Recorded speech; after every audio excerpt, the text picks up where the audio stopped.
What's happening, my pals? It's your girl, Elena Besser, and welcome to Boozin with Besser. Today, who's got the last word?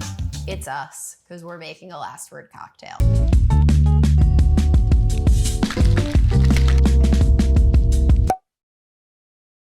I know what you're thinking. Who the heck is this chick in that bright green getup?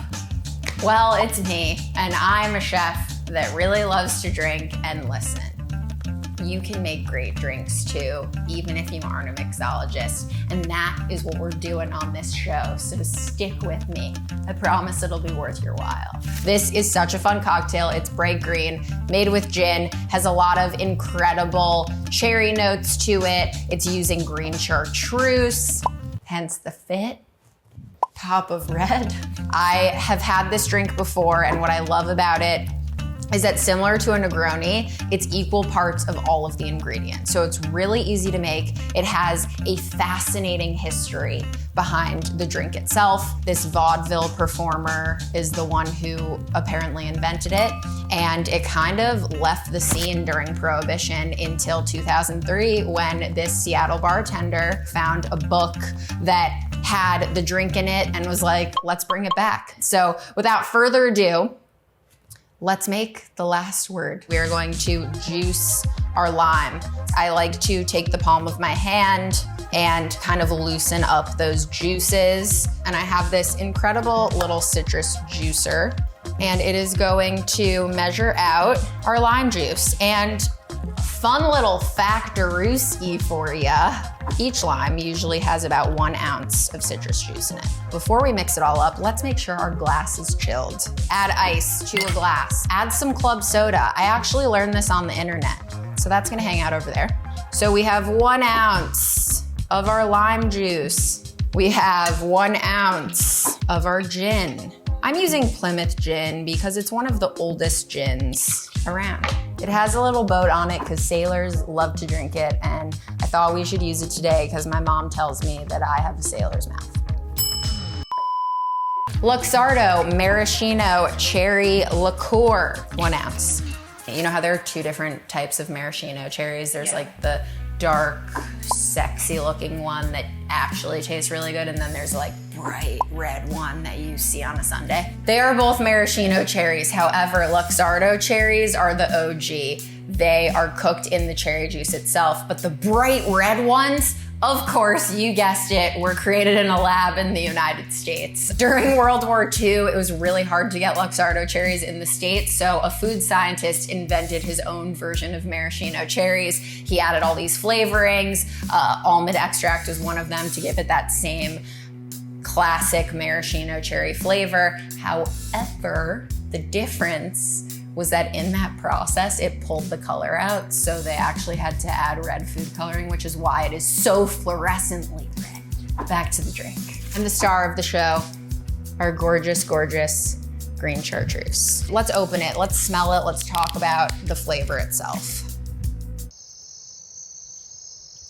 Tonka bean. If you put a tonka bean in front of my face and said, blindfolded, what does that smell like? I would absolutely not be able to tell you.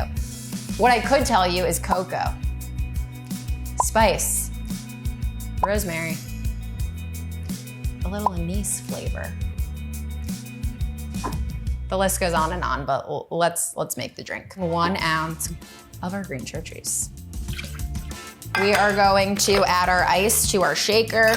If you can shake with larger ice cubes, it's going to do a better job of chilling the drink faster without over diluting it. Make sure this is nice and sealed. I really try to look cool like bartenders, and it just never really works. You know it's cold enough when your hands feel like they're about to get frostbite. So take your chilled glass, dump that out. Garnish, Luxardo, maraschino cherry. Fun little fact, when I used to cook in a restaurant, I would go into the walk-in and there was a giant tub of these Luxardo cherries. So I would take a little spoon and I'd open up the tub and I'd scoop out a little cherry and I'd have it as a mid-service snack. And that's part of the reason why I love a cherry garnish is because it reminds me of the good old days. And I also think that all garnishes, if they can be, should be a snack moment. Ready? Time to strain. Oh my gosh, it's so pretty.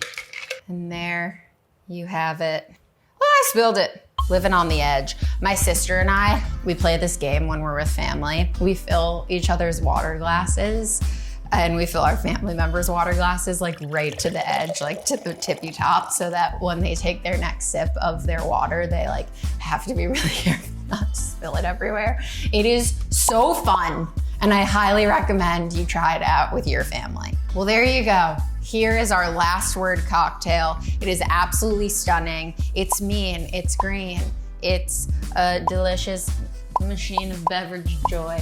I'm gonna take a sip this way so I don't spill it all over me.